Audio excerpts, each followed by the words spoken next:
Hello and welcome to the channel Jai Ho study. My name is Priyanshu Dubey. आज बात करने वाले हैं, हम लोगों ने वेद पढ़ लिया है, बौद्ध धर्म हम लोगों ने पढ़ लिया है, तीसरा पार्ट आने को रह गया, वो मैं करा दूंगा।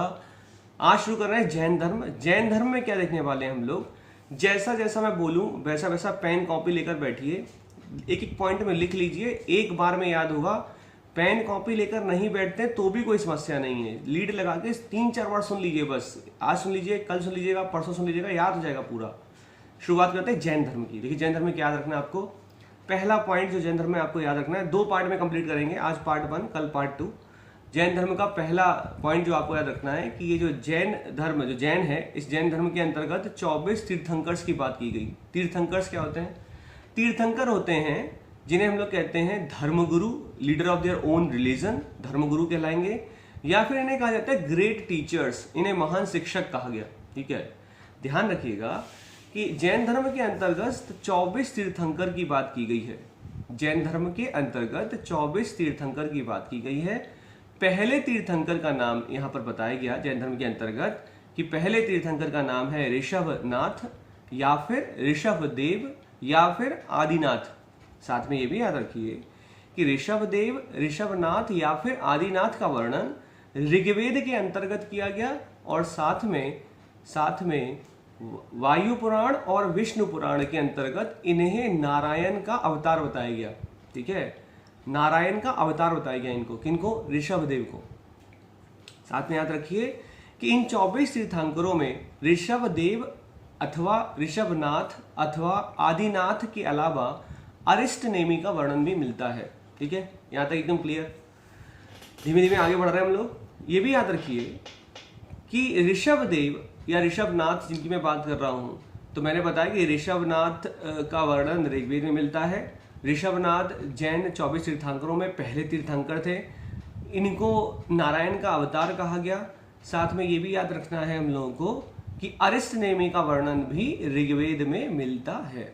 ठीक है, अब देखिए मैंने बताया कि 24 तीर्थंकर हैं, तो ऐसा माना जाता है कि जो टोटल ऊपर के 22 तीर्थंकर हैं, इनका वर्णन, इनका इतिहास बहुत अधिक मालूम नहीं है। लेकिन एक बार याद रखिए, जो क्वेश्चन जनरली बहुत बार पूछा जा चुका है वो ये पूछ लिया जाए, और ये कंट्रोवर्शियल क्वेश्चन है क्योंकि कई एसएससी कई बार पूछ चुका है, यूपी पीसीएस ने अभी तक नहीं पूछा है, यूपीएससी ने भी अभी तक नहीं पूछा है, एसएससी ने कई बार पूछ लिया ये क्वेश्चन, और सीडीएस पूछ चुका है एक आध बार। ध्यान दीजिएगा, क्वेश्चन पूछ सकता है कि इन 24 तीर्थंकरों में अकेली महिला तीर्थंकर का नाम क्या था? अकेली फीमेल तीर्थंकर थी, उनका नाम था मल्लीनाथ। मैं बोल रहा हूँ कंट्रोवर्शियल है, कई लोग मल्लीनाथ को महिला नहीं मानते, कहते वो पुरुष ही थे, लेकिन जो क्वेश्चन आ चुका है वो मैं आपको बता रहा हूँ कि मल्लीनाथ अकेली महिला तीर्थंकर थी 24 तीर्थंकर्स में। ठीक है, तो मैंने बोला कि शुरू के जो 22 तीर्थंकर हैं उनके इतिहास के बारे में ज्यादा जानकारी है नहीं, लेकिन जो 23वें तीर्थंकर हैं जिनका नाम है पार्श्वनाथ, इनके बारे में जानकारी मिलती है, क्योंकि बनारस के राजा के बेटे हैं ये, तो इनके बारे में जानकारी प्राप्त होती है कि पार्श्वनाथ, मैं कह रहा हूं बनारस के राजा के बेटे हैं, इसका मतलब पार्श्वनाथ का जन्म वाराणसी में हुआ है। ठीक, एक बात। दूसरी बात कि पार्श्वनाथ 23वें नंबर के तीर्थंकर हैं, और पार्श्वनाथ के बारे में याद रखिएगा कि पार्श्वनाथ, पारसनाथ की पहाड़ी आपने सुनी होगी, तो पार्श्वनाथ ये इन्होंने 4 सिद्धांत दिए जैन धर्म के अंतर्गत। कौन से 4 सिद्धांत दिए? सत्य, अहिंसा, अस्तेय और अपरिग्रह।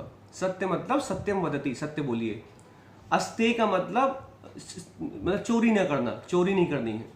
अपरिग्रह का मतलब किसी की प्रॉपर्टी को पजेस नहीं करना, नॉन पजेसिंग ऑफ प्रॉपर्टीज, किसी की प्रॉपर्टी में हथिया लो। अहिंसा सबको पता है, नॉन वायलेंस का मतलब हिंसा नहीं करनी है, मारकाट ये सब नहीं करनी है। तो ये 4 सिद्धांत पार्श्वनाथ के द्वारा दिए गए। पार्श्वनाथ का जन्म हुआ था वाराणसी में।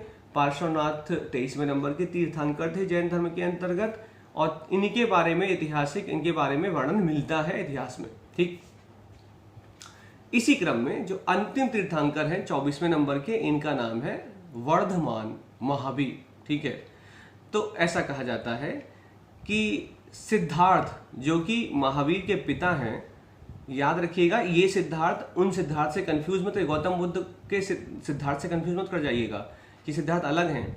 तो ये जंत्रिका गणराज्य के राजा हैं सिद्धार्थ, इनकी पत्नी का नाम है, फिर से बोल रहा हूं, जंत्रिका या जांत्रिक, जो अच्छा लगे आपको, जांत्रिक या जंत्रिक, जांत्रिक गणराज्य के राजा हैं सिद्धार्थ, इनकी पत्नी का नाम है त्रिशला, और ये त्रिशला चेतक जो कि वैशाली के राजा हैं उनकी बहन है। ठीक है, लिच्छवी राजकुमारी कहते हैं इनको। तो ये चेतक की बहन त्रिशला के पति हैं सिद्धार्थ, जो कि जांत्रिक क्लान के, जांत्रिक गणराज्य से बिलोंग करते हैं। इनके बेटे का नाम है, क्योंकि जब इनके बेटा पुत्र रत्न की जब इनको प्राप्ति हुई तो इन्होंने अपने बेटे को हाथ में लेके बोला कि इसने मेरे मान सम्मान में वृद्धि कर दी। फिर से बोल रहा हूँ, सिद्धार्थ ने क्या बोला कि इस बेटे ने मेरे मान सम्मान में वृद्धि कर दी, इसलिए इसका नाम पड़ा वर्धमान। ठीक है, वर्धमान, मान सम्मान में वृद्धि करने वाला, वर्धमान।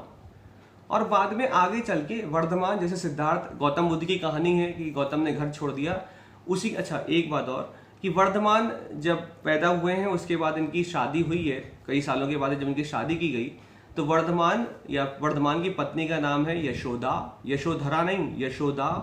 और वर्धमान और यशोदा की एक पुत्री है जिनका नाम है अनुजा प्रियदर्शना। ठीक है, ध्यान दीजिएगा, पूरा नाम है अनुजा प्रियदर्शना। अनुजा प्रियदर्शना की शादी हुई है जमाली से, और ये जमाली वर्धमान का पहला शिष्य कहलाया। ठीक है, तो ध्यान दीजिएगा, क्वेश्चन पूछ लिया जाए कि वर्धमान महावीर के पहले शिष्य कौन थे, तो याद रखिएगा जमाली वर्धमान महावीर का पहला शिष्य था। ठीक, वर्धमान महावीर की बेटी का नाम क्या था, अनुजा प्रियदर्शना। ठीक है, ध्यान रखिए, उन्हें गोपा भी कहते हैं कभी, लेकिन अनुजा प्रियदर्शना याद रखिए बस। जिस प्रकार गौतम बुद्ध ने अपना घर त्याग दिया, उसी प्रकार वर्धमान महावीर ने अपने माता पिता की मृत्यु के बाद गृह त्याग किया, घर छोड़ दिया। और घर छोड़ने के साथ ही बहुत सालों तक भटके हैं। फाइनली कई सालों तक भटकने के बाद इनको प्राप्ति हुई है कैवल्य की। कैवल्य क्या होता है, कैवल्य का मतलब होता है ज्ञान की प्राप्ति हो चुकी है। इनको कैवल्य की प्राप्ति के बाद, इनको सुप्रीम नॉलेज की प्राप्ति के बाद, महान ज्ञान की प्राप्ति के बाद इन्हें कहा गया कैवलिन। कैवल्य की प्राप्ति करने वाले को कैवलिन ही कहा जाएगा। तो कैवल्य की प्राप्ति हुई है, तो ध्यान रखिएगा, साल वृक्ष के नीचे ऋजुपालिक नदी के किनारे, जिस प्रकार गौतम बुद्ध को हुआ था, कौन सा वृक्ष था, पीपल का वृक्ष था। और नदी कौन सी थी, फल्गु नदी, जो आज की फल्गु नदी है, जिसे तब हम निरंजना रिवर कहते थे। उस नदी के किनारे गौतम बुद्ध को निर्वाण की प्राप्ति हो गई थी, मतलब ज्ञान की, संबोधि की प्राप्ति, एनलाइटनमेंट की प्राप्ति हो गई थी। उसी प्रकार जैन को, मतलब वर्धमान महावीर को प्राप्ति हुई है ऋजुपालिक नदी के किनारे हुई है, और साल वृक्ष के नीचे प्राप्ति हुई है वर्धमान महावीर को कैवल्य की। यही कारण है इन्हें केवलिन कहा गया, निग्रंथ भी कहा गया, लेकिन केवलिन कहा गया इनको। ठीक, यूपीपीसीएस के रिव्यू ऑफिसर के 2017 के मेंस के पेपर में क्वेश्चन आया हुआ था कि बताइए इनमें से कौन सा कथन वर्धमान महावीर के संबंध में सही है। क्वेश्चन ऐसे पूछा था, वर्धमान महावीर को कैवल्य की प्राप्ति कहां पर हुई, लिखा था ए ऑप्शन पीपल का वृक्ष comma Rijupalika river, B option पीपल का वृक्ष comma Niranjana river, C option साल वृक्ष comma Rijupalika river, D option कुछ और लिखा था। तो इसका आंसर सही है, साल वृक्ष है और ऋजुपालिक रिवर नदी का नाम है। ठीक, तो ये यहां तक हम लोगों ने पढ़ लिया, हम लोगों ने बेसिक एकदम देख लिया है। अब आगे देखिए, जिस प्रकार से जैन धर्म, मैंने बोला था ना, बुद्ध धर्म का जो लिटरेचर था वो पाली भाषा में लिखा था, उस प्रकार जैन धर्म का जो साहित्य है या फिर जैन धर्म ने जो अपनी बातें कही हैं वो प्राकृत भाषा में कही हैं। ठीक है, प्राकृत, ठीक, जिसे हम लोग अर्धमगधी भी कहते हैं, पीपल जनरल लैंग्वेज है ये। तो ध्यान दीजिएगा कि जैन धर्म के अंतर्गत, जैसे बुद्ध धर्म के अंतर्गत फिलॉसफी थी मिडिल पाथ की थ्योरी, मध्यम मार्ग अपनाइए, उस प्रकार जैन धर्म के दर्शन का नाम है स्यादवाद, मतलब उसे हम लोग अनेकांतवाद भी कहते हैं, उसे हम लोग सप्तभंगीयवाद भी कहते हैं। ध्यान दीजिएगा, या तो उसे कहते हैं स्यादवाद, सापेक्षवाद, अनेकांतवाद या फिर सप्तभंगीय नय। ठीक है, जो आपको अच्छा लगे। स्यादवाद क्या होता है, देखिए स्यादवाद का मतलब होता है शायद वह है भी और शायद वह नहीं। शायद, स्याद मतलब शायद, वाद मतलब वह बात, तो मे बी का कॉन्सेप्ट है, शायद वह बात है भी और शायद वह बात नहीं भी है, ये स्यादवाद है। सापेक्षवाद का, स्यादवाद का एक और मीनिंग है कि इसका मीनिंग है कि किसी भी बात के कोई ना कोई नॉलेज, कोई ना कोई ज्ञान है पीछे उसके। फॉर एग्जाम्पल, इसके लिए एक उदाहरण दिया गया, सप्तभंगीय कहानी। सप्तभंगीय कहानी क्या है, जो स्यादवाद को बताती है। सप्तभंगीय कहानी कहती है कि 6 अंधों ने एक हाथी, टोटल 7 लोग हैं, 6 अंधे हैं और एक हाथी है, तो 6 अंधों ने एक हाथी को छुआ और उन 6 अंधों ने हाथी को छूकर अलग अलग प्रकार से वर्णन किया है, क्योंकि उनका ज्ञान उस प्रकार, जैसा ज्ञान जिसका वैसे उसकी नॉलेज, वैसी उसकी बातें। एक अंधे ने छुआ सूंड को तो बोला ये तो बहुत बड़ा मतलब कोई मतलब बहुत बड़ा पाइप है, कुछ भी बोला। एक अंधे ने उनकी पूंछ सुई तो बोली तो लकड़ी की डंडी है। एक ने पैर छुआ तो बोले तो खंबा है। तो ऐसी बातें, जैसा जिसका ज्ञान वैसी उसकी बातें। तो स्यादवाद का कहना है कि है तो वो हाथी, लेकिन हर अंधा क्योंकि अपने ज्ञान के हिसाब से चीज़ों को, अंधे को दिख तो रहा नहीं कि वो हाथी है, तो वो टच कर रहा है, तो जैसा उसका ज्ञान है उस प्रकार की वो बातें बता रहा है। तो शायद वह बात है भी और शायद वह बात नहीं भी है। यह सिद्धांत स्यादवाद कहलाया, या फिर इसे अनेकांतवाद कहा गया, या फिर इसे सप्तभंगीय नय कहा गया। ये फिलॉसफी जैन धर्म की फिलॉसफी है, ये याद रखिएगा एकदम, इसको भूलिएगा मत, क्योंकि इसको भूल गए तो दिक्कत हो जाएगी। क्वेश्चन यहीं से उठ के आएंगे और कहीं से क्वेश्चन नहीं उठेंगे। जितनी बातें मैं बोल रहा हूँ यहीं से क्वेश्चन उठ के चले जाते हैं। जो ऋजुपालिक नदी पूछ लेगा, बेटी का नाम पूछ लेगा, पहला शिष्य पूछ लेगा।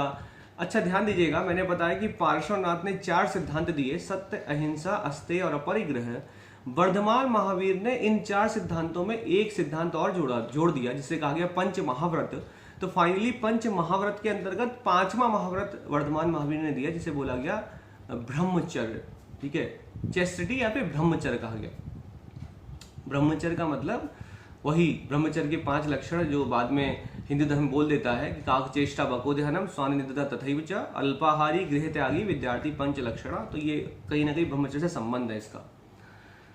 देखिए ब्रह्मचर्य के बारे में याद रखिए कि अगर आपसे पूछा जाए कि बताइए जैन धर्म के अंतर्गत दिए हुए 5 सिद्धांतों में 5वां सिद्धांत ब्रह्मचर्य किसने दिया, तो आंसर हो जाएगा वर्धमान महावीर।